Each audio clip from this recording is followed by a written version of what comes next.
sort of. Is it still morning? No, it's afternoon here. Anyway, welcome to the Saturday 6. We're running a little late this week. Halloween got me. Like, if I can't get it in on a Monday night, it's hard to find another night. I'm going to be able to knock it out. So if this is your first time tuning in, we're going to cover 6 college football games from an advanced stats perspective. My name is Rob Bauer, and I'm the econometrician behind BetaRank, an advanced stats system for college football. We're going to spend about 5 minutes a game. I have a little timer. Mostly I stick near it. Yeah, and we're gonna run through the stats from BetaRank. Almost all of them are going to be controlling for opponent and field position at least. I'll tell you which ones don't. I also have some non-advanced stats in here that we run through for good reason. So not all stats have to be at least controlling for opponent and field position to be useful. So I'm excited for this week. I mean, like, on top of just a great slate of games at the FBS level, there's some good games at the FCS level.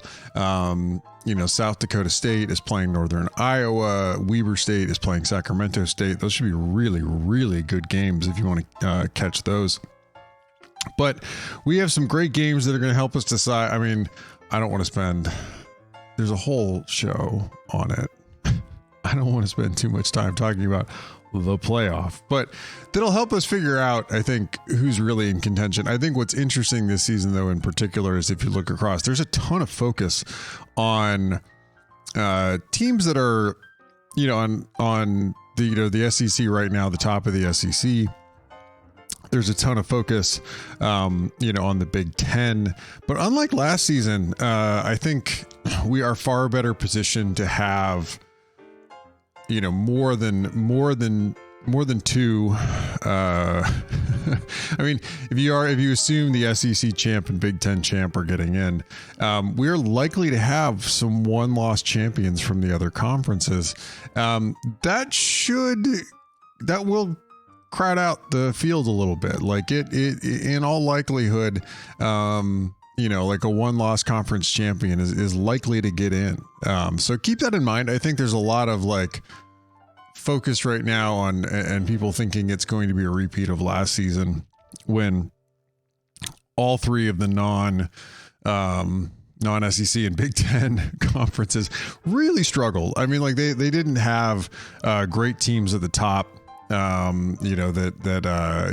really finished, that had really put together an entire season and had gotten through in, a win-loss state in order to finish it out. So we've got, like I said, we've got some great games this week, and some games that I think are going to tell us a lot about, these various contenders and where they really sit. So let's hop in.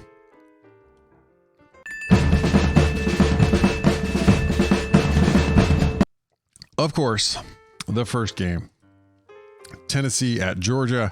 I'm excited. I mean, everyone's excited for this game. Josh Heupel's your head coach of Tennessee. Kirby Smart's your head coach of Georgia. This game in particular, I think, should be really exciting. And let's start on this side of the ball, because I think people are underestimating this Georgia offense. And look, we scale, so this Georgia offense here is absolutely scaled to what the Tennessee offense is. They're number 1 right now, so they would be a 1 on this bar chart. The Georgia offense is about 90% as effective as the Tennessee offense, and they are quite explosive on their own. Todd Monken's your play caller here. They do a really good job at drive efficiency. They're able to put together long drives to put up points. They are and they are right behind Tennessee at putting up big plays. This Georgia offense, there are fewer, Sports Center type highlights of a wide receiver running with open, just all by himself in open grass with this Georgia offense, but they put up a lot of big plays on their own. Their play efficiency numbers, so this is your yards per play, controlling for opponent field position and explosives. They do a really good job here as well. This is the least important of the core 4 BetaRank metrics. The one where they're a little susceptible and to maybe keep an eye on this game is negative drives. Few too many 3-and-outs and turnovers. That's, been one of their... something that they could potentially work on and improve. But they have a huge run pass. I mean, by the standards of how good this, they have a pretty good sized run pass split. They're 22 in effective rush. They're number 4 in effective pass. They really like to throw the football around. They're going to get a Tennessee defense under Tim Banks that is improved, but isn't I mean, this is not a top 10 defense. They're not going to get to be a top 10 defense. They definitely have some struggles. This is going to be a much bigger challenge for them than the Alabama game. Alabama's offense is not in the range that Georgia's offense is. They're at 51 in drive efficiency. You can absolutely put together long drives to put up points against this Tennessee offense. They've given up that in the past. They struggle a bit at explosive drives. This is scaled to offensive numbers. I want to tell, like, when I put these visuals together, I don't want to give you the impression that like the defense is gonna be able to show up and just smother the offense. Like, they're gonna give up some big plays in this game to this Georgia offense. They're decent-ish. I mean, and I think they can do it. Like, and something they're going to have to do here is force some 3-and-outs and turnovers in this game. The run-pass split is bad for Tennessee in this game. This is a real problem. They've done a lot better stopping the run than they have against the pass. This is why the Alabama matchup was actually pretty good for them, because Alabama is actually a run-first offense this season. This could be a very bad matchup for Tennessee. I think they're going to struggle to stop Georgia, and this has all the makings of a real shootout. You flip it around, though, and of course, this is the highlight matchup here. And Tennessee has already faced the top defense in college football in Alabama, and of course, did a terrific job against them, put up a ton of points. Josh Heupel's your play caller here. They're number 1 in drive efficiency. Everybody watches the explosive plays, but they do a really good job also finishing drives as well. They are number 3 in explosive drives. They do an excellent job here putting up big plays. It's not, I mean, again, they put up a ton of highlight plays, but they also are a very efficient team, not just explosive. Their play efficiency number is good. They do an excellent job at negative drives, avoiding 3-and-outs, avoiding turnovers. This is flipped from last season. They're number 19 in effective rush. They're number 1 in effective pass. This is an excellent passing team. In particular, they get a Georgia defense under Will Muschamp that's number 3 overall in beta rank right now. They do a very good job getting off the field, number 4 in drive efficiency. They do a really good job. They're going to get absolutely challenged. This is the number 2 defense in college football at preventing explosive drives. And they also are going to struggle to, I mean, as anyone can tell you from watching Alabama do it, they're going to struggle stopping big plays out of Tennessee. They're at number 9 in play efficiency, number 7 in negative drives. This is something to keep an eye on too, as we talked about before. Like, 3-and-outs and turnovers might decide this game. I mean, being able to get off the field might decide this game. They're number 2 in effective rush, number 4 in effective pass. No big run pass split for them. I mean, look, this Georgia defense, this is going to be the most sizable challenge they've had to this point as well. Georgia has played defenses better than Tennessee. They haven't faced anything like this Tennessee offense yet. It's going to be telling where this Georgia team is going to fall this season. But I mean, overall, like, Beta Rank has this a little closer than it opened in Vegas. Beta Rank's got it at Georgia with a 72% win probability, 7.56 at home. It opened up at 9. I forgot to mention Stetson Bennett is your QB for Georgia, of course, 67.8 completion percentage, 8.8 per.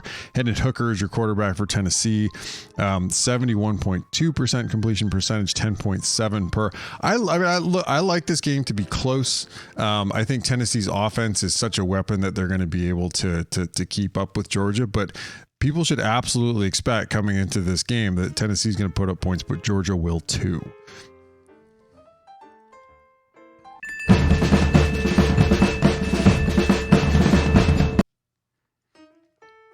This game this is not, normally this would be like the big sexy matchup, of course, on this weekend.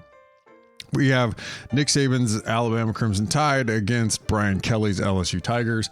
When we were just talking about this a little bit, this Alabama offense comes in at number 9 overall. They're not in the same range that Alabama offenses have really been in past years. And they're going to end up, I think, in a lot of ways, like, struggling a little bit comparatively, like, to what you might expect. And I think we've already seen that for them this season. What they do really well, they're decent at drive efficiency, number 18 overall. They need to do a better job finishing up drives and turning them into points. They're at number 11 in explosive drives. They're a reasonably explosive offense. 5 in play efficiency. They're number 15 in negative drives. They do a pretty good job avoiding 3-and-outs and turnovers. They are at number 11 in effective rush, number 17 in effective pass. This is a flip. I mean, look, this Alabama offense under Bill O'Brien has not been in the same range that the Sarkisian offenses were even last season. And I think in particular, like when you talk about, you know, what this offense would look like, you know, like with better wide receivers, I mean, one of the main culprits too is also like Bill O'Brien's just not in the same league as a play caller as some of the very best play callers in college football. They get an LSU defense under Matt House. Oh, and I should say Bryce Young is the QB, of course, 66.1 completion percentage, 8.6 per. Matt House is your DC at LSU. He's done a pretty good job this season. They were a good unit last season as well under Durante Jones. They've struggled a little bit. They've given up drives for points. You can absolutely put together drives to put up points against this LSU defense, but they do a really good job. And like what they sort of hang their hat on is being able to contain big plays. Number 9 in explosive drives. They're number 41 in play efficiency, number 24 in negative drives. They're not really forcing enough 3-and-outs and enough turnovers. The one watch out here, and in particular as we come into this Alabama game, is you can run on this LSU defense. They're number 37 in effective rush, but number 10 in effective pass. Alabama's going to want to run the football with Gibbs. I expect them to lean into that in this game and have a bit of an advantage on this side of the football. You flip it around, and we're absolutely going to get what is going to be a very different look for this LSU offense that everybody, I don't know, like thinks has taken a big step forward after the last 2 weeks. Like they played really bad defenses the last 2 weeks. Like Florida and Ole Miss do not have good defenses at all. This offense sits at number 17 overall. Mike Denbrock is your offensive coordinator. They do a decent job. I should say they do a very good job at like putting together long drives, putting up points. They're not a terribly explosive offense, number 39 overall in explosive drives, but 43 in play efficiency. Now they do a really good job here as well. They're number 12 in negative drives, avoiding 3-and-outs, avoiding turnovers. This is a good number for them.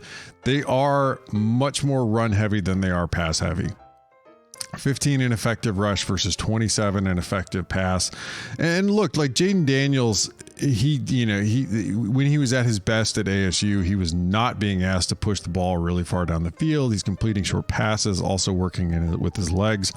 He's at 69.9% completion percentage here, which again, like reflects that they're not asking him to push the ball down the field very much. 7.7 per.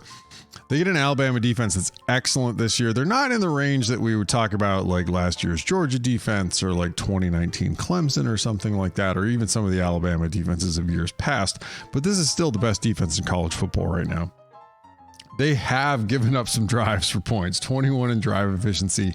That one really hurts. Like they need to find ways to get off the field if they want to get, if they want to be an even better defense than what they've been up to this point. But they do an excellent job at containing big plays. Number 2 in play efficiency here, number 4 in negative drives. They're number 1 in effective rush. They do an excellent job containing the run. They're a little more vulnerable in the pass. I don't know if LSU is going to be able to exploit that very much in this game. I mean, the main thing is, I mean, if you're an LSU fan and you want to feel somewhat better about how this might go, then that drive efficiency number is something to keep an eye on. If they can run the ball a little bit and be reasonably effective at it, they're going to look to sustain drives, get first downs. Alabama's been a little vulnerable to that so far this season. We've got it as Alabama 77% win probability, 7.66 here.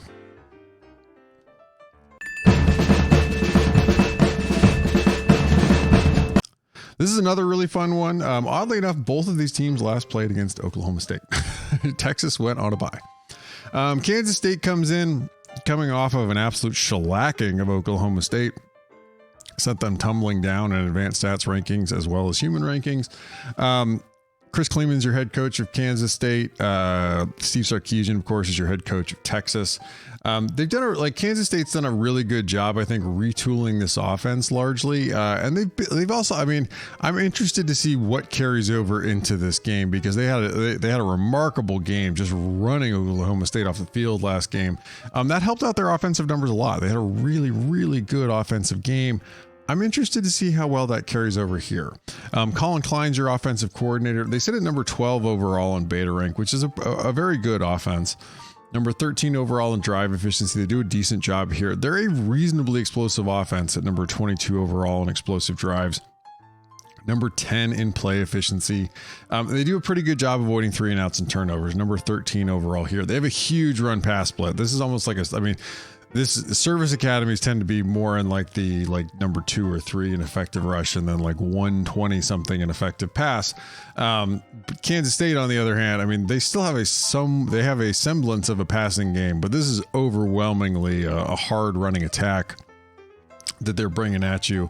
Number 1 currently in effective rush, but they get a Texas defense that lines up reasonably well against this, given what they've been good at so far this season. I'm really interested to see this. Pete Kwiatkowski is your defensive coordinator here. They're sitting at 15 overall, which is enormous improvement over where they were last season. They do a pretty good job finding ways to get off the field and not give up points. And they do a really good job containing big plays. Number 8 in explosive drives. Their play efficiency number definitely needs some work. They have given up some yards per play, controlling for opponent field position and explosives. And they struggle. They need to find ways to get off the field, force 3 and outs, force some turnovers. Number 45 in negative drives. They really haven't been helped here. They need to come onto the field, when the other team gets the ball back, with a better plan and execute. That would significantly help these numbers here. But they're number 11 in effective rush versus number 33 in effective pass. I'm not saying I expect Texas to be able to come up and stone Kansas State running the football here.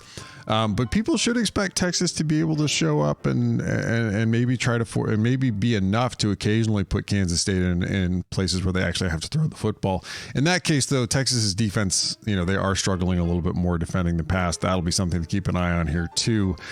Do they get sucked in defending the run against Kansas State and give up something in the passing game?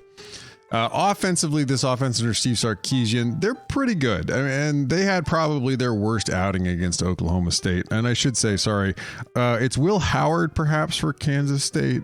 A little up in the air. Adrian Martinez might play. Howard's played the last couple of games, 59.6 completion percentage, 9.1 per. This Texas offense, they do a pretty good job at drive efficiency, number 12 overall. They do need, I think, if they're going to improve this number, this is one to keep an eye on. I mean, the 3 biggest numbers in beta and offensive beta rank are drive efficiency, explosive drives, and negative drives. They need to do a better job, I think, in drive efficiency. They need to do a better job a little bit in explosive drives. They are a fairly explosive offense, but they could certainly do better here. Play efficiency is another one, number 20 overall. But their biggest problem is negative drives. Too many 3 and outs, too many turnovers. This is where they have to significantly improve. And at 27 in effective rush, they do a decent job running the football, but this is a pass first offense for the most part, right? And this is where they ran into trouble against Oklahoma State. I mean, Ewers had easily his worst game against Oklahoma State. I mean, he's mostly been in the above 60% completion percentage. He was so bad in the Oklahoma State game, it dropped him for the season, which is a little shorter because of injury. 57.7% completion percentage, 8.0 per. They've got some work. They've got their work cut out from here because Kansas State's defense is really good. Number 4 overall in beta rank right now. They're excellent at drive efficiency. They find ways to get off the field, avoid giving up points. Now they are a little more susceptible to explosive drives. Look for Texas to try to hit some big plays against them in this game. You're likely going to need to see Texas hit some big plays because I think Kansas State does a really good job in game planning and finding ways to get off the field and play calling. Number 25 in play efficiency, 42 in negative drives. They don't force a ton of 3 and outs. I mean, this is they could get caught out a little bit here. And I would expect this Kansas State defense to fall back a little bit as we get a little more data in. This kind of a split between your drive efficiency number and say explosive drives and negative drives is a bit unusual and usually not sustainable. They're at number 7 in effective rush versus number 15 in effective pass. Texas should lean into throwing the football here. They've got the athletes. They should, this game's a pick 'em in Vegas, coming off the bye, and then Kansas State coming off what they did recently and playing really well of late. Kansas State is a 70% favorite in beta rank, 6.3 at home. This one could easily finish closer, I would expect, than that.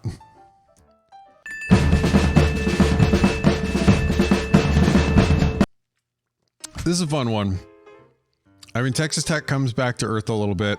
They had been benefiting from a little bit of luck, some good play. They also had some really bad luck in some recent games as well. But last week all the luck ran out against Baylor, and all they had in that game was bad luck. So Texas Tech has played well under the hood and been sort of mistake prone and inconsistent quite a bit this season. Sonny Dykes is your head coach at TCU. Joey McGuire is your head coach at Texas Tech. This TCU offense is coached by Garrett Riley, Lincoln Riley's younger brother. This is a really explosive offense. They're more explosive than they are efficient. They're at number 32 in drive efficiency. They do a decent job finishing off drives to put up points. It's something to keep an eye on, though. They have been fairly reliant on explosive plays, and it might work for them again in this game. Number 16 in explosive drives. They do a really good job putting up big plays. Number 3 in play efficiency, controlling for everything else. Their yards per play against opponent, field position, and controlling for explosives. They do a terrific job putting up big plays here. They're at number 19 in negative drives. And so they don't take a ton of 3 and outs, ton of turnovers. And they're reasonably balanced. 24 in effective rush, 18 in effective pass. They get a Texas Tech defense under Tim DeRuyter. They're number 13 overall. And just like we talked about with Kansas State, something to keep an eye on here is this kind of split between their drive efficiency and explosive drives and negative drives number. They've done a really good job preventing points thus far, but they've done less of a good job preventing yards, and yards usually do end up being points. Now, they've had decent field position as a defense. That really helps. But they're explosive. They find ways to get off the field and not give up points. They are not necessarily going to stone you on every play. They're just hoping to get enough downs to slow you down eventually and get you off the field. Number 33 in explosive drives. That's something to watch out for here. TCU will have an advantage putting up big plays in this game. 49 in play efficiency. They're not doing a great job at preventing yards per play. Now they do a good job at negative drives and turnovers, forcing 3 and outs, forcing turnovers. They're going to have to do some of that in this game, I would expect, for Texas Tech to really be able to hang here. 39 in effective rush, number 5 in effective pass. That could lean TCU's way. Sonny Dykes and Garrett Riley are pretty smart. They'll likely lean into running the football against what is a less effective Texas Tech defense against the run. You flip it around. The offense has fallen back to earth a little. I should say Max Duggan's your quarterback for for TCU. 67.4% completion percentage, 10.0 per. He's getting the ball down the field. Texas Tech, number 40 overall in beta rank offensively. And again, here's another one where I'm going to call out, they've been a lot better at finishing drives and put up points than they have been at yards up to this point. They're really good at turning drives into points, but 70 in explosive drives. They're struggling to put up big plays comparatively. They're struggling at their play efficiency number. They have too many 3 and outs and a lot of turnovers. This Texas Tech team has been inconsistent. They have had a bit of a revolving door at quarterback. And they have turned the ball over a ton. But they do like to throw the ball a lot more than they like to run it. Number 16 in effective pass versus number 76 in effective rush. They're definitely going to come into this game looking to throw the ball, and they might have a little bit of an advantage here, in particular against the TCU defense that has struggled more at defending the pass than they have against the run. We're going to go with Donovan Smith here as the quarterback.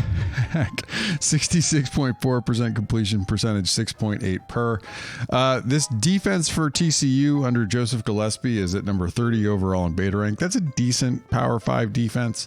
They're at number 47 in drive efficiency. Teams have been able to put up drives to put up points against them. They're struggling somewhat at explosive drives, number 28 here. They have given up some big plays. I don't know that I would expect Texas Tech to come in and put up a bunch of big plays in this game. What they've been really good at is play efficiency, at controlling yards per play outside of explosives. I think that's something that they could look to hang their hat on here and try to put Texas Tech in some uncomfortable third downs. And they've done an okay job at number 35 in negative drives, forcing 3 and outs, forcing turnovers. They're a lot better against the run than they are against the pass. That's something to watch out for in this game. Texas Tech is likely going to be able to move the football through the air against this TCU defense that struggles a little bit there. We've got TCU at home, 73% win probability 7.9.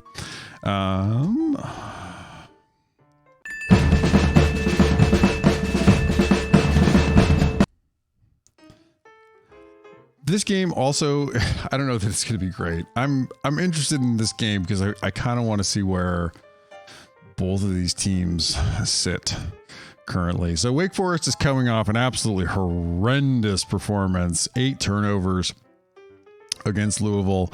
That's not likely to, I mean, that is a statistical outlier. Like, that is a lot of random noise and getting 8 turnovers. Dave Clawson's your head coach for Wake Forest. Dave Doran is your head coach for NC State. This offense, coached by Warren Ruggiero, is the number 25 overall offense in beta rank, and that's a decent offensive number. They've come back to earth a little bit after their performance last week. Number 11 in drive efficiency, though, they do a pretty good job putting together long drives, sustaining drives to put up points. Number 25 overall in explosive drives, and they've struggled a little bit here. You can certainly put they need to, like, if you look at last year's Wake offense, they did put up more big plays than they're currently putting up now. Their play efficiency number is not great, number 56 overall in beta rank, but again, it's like the least important of the core 4 beta rank metrics. Now, where they struggle is too many turnovers. Unsurprisingly, we turn over 8 times. Too many 3 and outs. They, of course, have a sizable run pass split, number 11 in effective pass, number 54 in effective rush. They're going to get a Wake Forest or an NC State defense that has also fallen off a little bit of late. Tony Gibson's your defensive coordinator here. I think he's done a really good job with this NC State defense, but they're not quite as salty as they were before, or as they looked earlier in the season. They do a really good job with drive efficiency. They find ways to get off the field and not give up points, but they have given up some big plays. Number 54 in explosive drives. If you looked at that Virginia Tech game, like it felt like big play after big play to not a really good offense. Number 83 in play efficiency. They're struggling here. What they do, they flip it around, they do a good job at number 31 in negative drives, forcing 3 and outs, forcing turnovers. But their run pass split lines up pretty well here. They're better against the pass than they are against the run. They're going to have to be on their game defending the pass, of course, against Wake. Sam Hartman's your QB for Wake Forest, 63.2% completion percentage, 8.9 per. You flip it around, this offense for NC State is absolutely falling apart. Tim Beck's your offensive coordinator here. I mean, I grade Power 5 units and teams on a 1 to 65 scale, which I think is far more useful in grading. So like for me, I would say like a team that's like just at 25 in advanced stats is kind of a middle of the road Power 5 team. This is a really, really bad Power 5 offense, a number 91 overall. They do a comparatively decent job at finishing drives, number 63 in drive efficiency, but they are awful at pitting up big plays, number 99 in explosive drives, number 97 in negative drives, too many 3 and outs, too many turnovers. They don't really have a great big run pass split here. 86 in effective rush, 70 in effective pass, but I'm interested to see how this holds up as Leary will continue to be out, continuing into this game. We're expecting MJ Morris to play, 64.7% completion percentage, 8.9 per. This offense has become really, really, really bad. This Wake defense, this Wake defense under Brad Lambert, they're all right. I mean, they're improved over where they were last season. They're at number 46 overall in beta rank. They do a decent job at drive efficiency, finding ways to get off the field and not give up points. And that's, if they can combat where NC State has found ways to put long drives together, that will certainly help in this game. Their explosive drives number is not great. 51 overall here. You might see NC State be able to put up a big play or two against this defense, which struggles a little bit here. Number 39 in play efficiency, controlling per opponent field position and explosives. They do a decent job finding ways to limit opponents' yards per play, but not forcing enough turnovers or 3 and outs. Number 55 overall in negative drives. They're at 65 in effective rush. That might be a little bit of a watch out here. NC State might be able to run the football a little bit. That's something to keep an eye on. 34 in effective pass. They do a better job containing the passing game which I think is one of the things that Lambert has really come in and improved. Wake last season really struggled in coverage. And it's a tough place to, I mean, it's, as we talk about like the service academies, any place that's tough to recruit to is going to have to really put it together, develop and scheme to be able to defend the pass well. We've got it at Wake, 76% win probability here on the road, 7.22.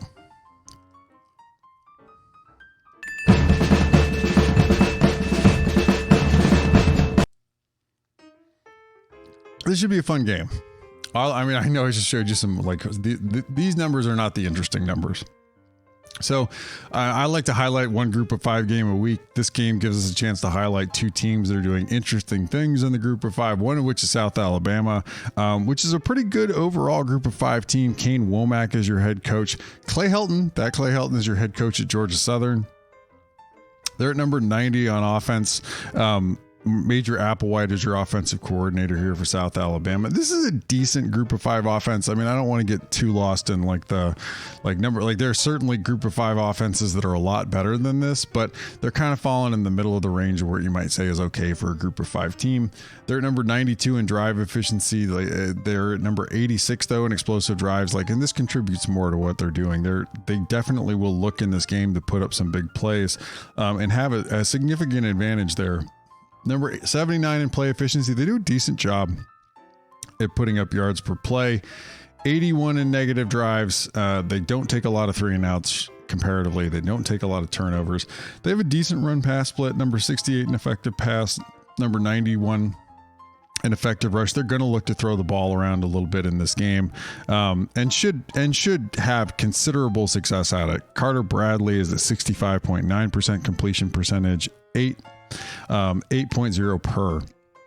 They get a defense under Will Harris for Georgia Southern that is really struggling. This is one of the worst defenses in college football.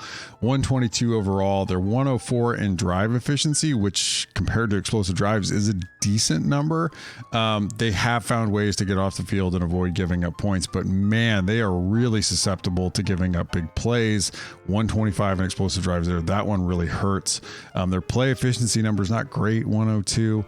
Negative drives 110 here. 2 not forcing enough 3 and outs, not forcing enough turnovers. They're comparatively better against the run, but unfortunately, like you would expect Bradley to have a pretty good game here, with them sitting at 121 in effective pass.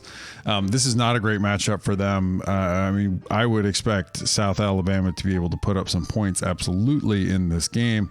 You flip it around though, and this is where it's fun. These are the units to sort of, keep an eye on here. The Georgia Southern offense under Brian Ellis comes in. This, as we talked about, like if we're grading on a 1 to 65 scale, this would be a middle of the road Power 5 offense. They've done a terrific job this season. They're not terribly efficient, 77 overall in drive efficiency. This is something that they could certainly improve on, and look to improve on either finishing out this year or coming into next year, is better execution, a little better play calling to be able to sustain drives and put up points, but they do a terrific job putting up big plays. 26 in explosive drives. They're decent at play efficiency, 25 overall here, and they avoid 3 and outs. They avoid turnovers. Number 16 in negative drives. They're 81 in effective rush. They're at number 9 in effective pass. They are absolutely looking to throw the football around. Kyle Van Treese is your quarterback, 62% completion percentage. And some of that may be when we talk about, in modern college football, if you're going to throw the ball as much as Georgia Southern is throwing the ball, in order to sustain drive efficiency, you often have to have a little bit of a higher completion percentage from your quarterback. Now, if he's getting the ball down the field, as they appear to be doing, because he's got, I think I said 7.2 per, with their explosive drives number, you can live with it for sure. Now, this defense for Kane Womack and co, they're at 27 overall in beta rank. Corey Batoon is your defensive coordinator here. They've done a really good job. Womack, of course, was the defensive coordinator when the Indiana defense was pretty good. And he and Batoon have done a terrific job with this defense here. Now, they have mostly found ways to get off the field and not give up points, and some of that's a reflection of good playing calling and good game planning. But they have been more susceptible to giving up big plays. Number 55 in explosive drives, number 58 overall in play efficiency. They do a decent job forcing 3 and outs and forcing turnovers when we look at this here, number 28 overall. But I think one of the most interesting things here will be getting to see Van Treese and co. against what still is one of the better group of 5 defenses. They're just a little more susceptible against the pass. I'm interested to see, because this is still by group of 5 standards, a really good pass defense at number 41 in effective pass. But this game in all likelihood will be a shootout. South Alabama is favored on the road here. Beta Rank has it as South Alabama 67% win probability, negative 4.88. I mean, the potential here, of course, is that, I mean, if Georgia Southern struggles at all, on this side of the ball, they're going to be in trouble, because I don't think their defense is going to be able to hold back South Alabama much of the game, unless they have a really, really good game where South Alabama turns the ball over. That's it. That's the Saturday 6, and it's on Friday. I mean, I've been trying to get these out on Monday this season, and I've had some weeks that I haven't. Like Halloween, man. I probably should have tried to plan that better. But anyway, we're getting out Friday at lunch. So there's some really good games this week. Make sure and tune in. And like I said, keep an eye out for some of the FCS games as well. Also keep an eye out for some of the conference races. Of course, Clemson's got a game at Notre Dame. Clemson absolutely, as the ACC continues to fall back, and have a pretty down year outside of Clemson this season, the likelihood that Clemson is able to finish out undefeated will increase. And so I'm not saying Clemson's like a great team or anything like that, but if you're playing bad teams, you're more likely to win all your games. There aren't really any good games. The other one to really keep an eye on, too, that I think fewer people are talking about, is the Pac-12. The Pac-12 is with 4 one-loss teams currently. Those teams are, for the most part, going to play games they should be favorites in for the rest of their games. They are it is likely going to come down to whether or not if the Pac-12 can find a way to get to, or not really find a way. It's not like they're planning it, but if the Pac-12 could get into a situation where you had 2 one-loss teams make the Pac-12 championship game, it's likely, because those teams would both be coming off significant wins off of the matchups that are in 2 weeks. It's likely that those teams might be in a position to make the playoff. So keep an eye on that. The Pac-12, none of the games this week should be major tests for any of the competitors. As we go down the stretch, and of course, USC will have a Notre Dame game, but the games to watch in 2 weeks will be USC, UCLA, at UCLA, and then Utah will be playing at Oregon. Those games will likely decide who ends up playing in the Pac-12 championship game. In a lot of ways also tell us who's going to end up, who's going to end up potentially contending for a playoff spot out of the Pac-12. It does set up pretty well for the conference. We'll see if that holds, though. Like you said, we always say this kind of stuff. And then, of course, it always usually sorts itself out. So I'm going to go ahead and finish up then. Anyway, you can find all the stats you just saw and a whole lot more at sharpcollegefootball.com, including FCS stats. I'm Rob Bower, the econometrician behind Beta Rank. You can find me at Beta Rank FB and also at Sharp College Football. We have a Pac-12 podcast at 12 Pack Radio. You can find all the back episodes of that at sharpcollegefootball.com/12 Pack Radio. Thank you so much for tuning in. Enjoy the games. I'm really, really looking forward to this weekend, and we'll see you again next week.